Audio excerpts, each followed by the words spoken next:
We are here in the heart of South America, in the beautiful country of Bolivia. Tell me about Bolivia. The story of Bolivia really starts with this amazing living legend, Sheikh Ahmad. The cutest uncle in the world. Cutest is an understatement. So he was a Christian who was looking into just, as you do, you start questioning. He heard a radio station in which this is some 20 something years ago, where he heard a Palestinian guy speak about Palestine. He said, what is this? Yeah. So he got into contact with the radio station, found out about this Palestinian guy. What religion do you follow? Islam. Became Muslim. Once he became Muslim, you went to the mosque Isa bin Maryam. That's his house. That's not a mosque. What he did is he had a bunch of flats. 2 of the flats he converted into a mosque. That is the first mosque in La Paz, Bolivia. The first mosque in La Paz, Bolivia is Sheikh Ahmad's mosque and his house. So what did he do? He started off his little community, and you've seen how difficult situation these guys are in. So what happened was, we had a mission to Bolivia. Ayman, our staff in Honduras, he said, look, I know these guys. Andres, who works for us, who we met in Medina in 2015, he said, look, I know this guy called Yusuf. He's a Medina graduate. He's from Bolivia. So let's go down. We went down to meet them, and we were literally the first thing that happened, I remember, is we came to Bolivia, the breathing, the height, the altitude. So hard to breathe. Whew. Then we went straight to the masjid, and the first thing that happened, we finally came to the masjid, saw us a little room. Ayman sat down and started crying. You would not believe, from above, from Al Alto, when you go down, when you got the city, you got all this beautiful scenery. You would not imagine that when you go all the way in this city in a little room, they are remembering Allah. So it is very emotional when you go there and you see these young people, and you know what? They're all converts. There's just a few other people who are not converts. That room that he started crying in, just through the viewers, if you spread out your arms and you just take 2 steps, you'll touch the other wall. It's almost like an alleyway for just a few Muslims in that masjid. And then you told me he owns that property that he could have got rent for, but he converted it into a masjid. Yeah. And what happened was, we said, okay, we're going to hire Yusuf. Yusuf's the man. He graduated from Medina. Check this out. He came back from Medina University as a convert. No one was paying him. No one was helping him. No one was, funding him. Just quickly, Yusuf is a full graduate from Medina University. It means he's memorized Sharia, Arabic, everything, and he passed with flying colors. There's 600 people who have gone to Medina University from Latin America, and about 15%, hardly anyone's passed, and he's one of the ones who passed. Yeah. So he comes back as and he's amazing. He's giving dawah. He's taking care. He's doing 3 classes a week for non-Muslim and new Muslims, teaching them Arabic, teaching them Aqidah. I was like, this is our guy. Yeah, he's doing the khutbahs in Spanish. So what did we do? We said, okay, Bolivia is a place, street dawah, it's not really the best thing. We need a dawah center. We're here in downtown La Paz. We are looking for a place to rent as a dawah center, and this is the main street in La Paz, and just here we've come across a Christian center.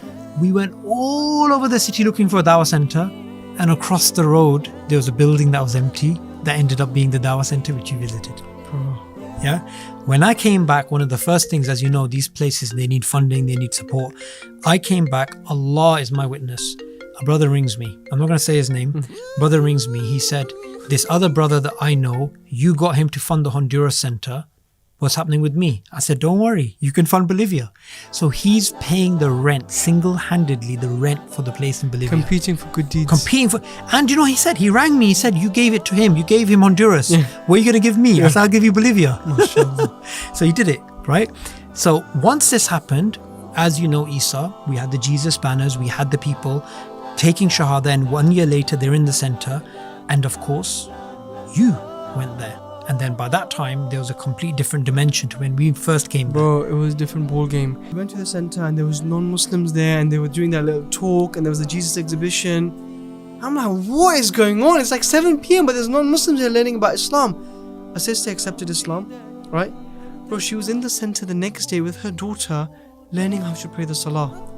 I was like, you know what? If the donors saw where their this one, mashallah, one brother's funding, but if the donors saw where their money went, yeah, they would be blown away. And I made this video with Sheikh Green, yeah. I said, he was sleeping, Sheikh Green. So it was a funky video, yeah. Yeah, I remember that. While you were sleeping, you could be getting the reward of people accepting Islam and learning how to pray, because they're like 7 hours behind us. So we'll be sleeping at 12, yeah, and somebody at 5 p.m. is learning in that center.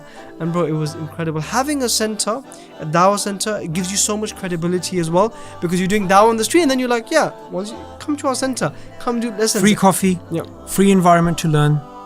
Pastors have come there, university students have come there, and as you've seen, the people there in Bolivia, they look proper indigenous. They don't look like Argentina, where they're quite Europeanized.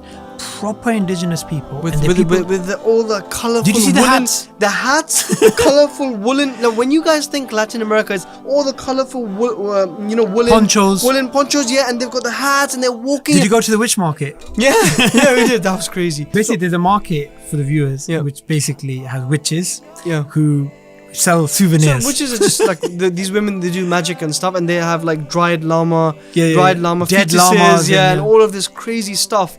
And I think we'll play the clips because we filmed a lot of it. And subhanallah, the cute uncle, where does he fit into all of this? Is he still involved The with us? cute uncle, he is a key part of the center. And what happened was, in Ramadan in 2018, when we were about to leave, he sat down on a chair. As you know, he's very old. He sat down and he said, "Thank you, brothers from our era who've come." We hadn't even got him the center. We hadn't even hired Yusuf. We simply came and we went to the local hospital, gave out food packs. We did different things. He'd never seen this much activity, that much activity in 3 days. We visited an orphanage. We helped. We did so many different things in street dawah, and he could not believe there was this organization that had found him, that was willing to support him, even though till this time we hadn't done any of these things.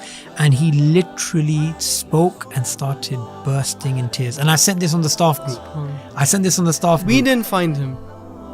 Allah sent us there, Allahu bro. Akbar. I'm telling you. And bro, so this uncle, when did he accept Islam?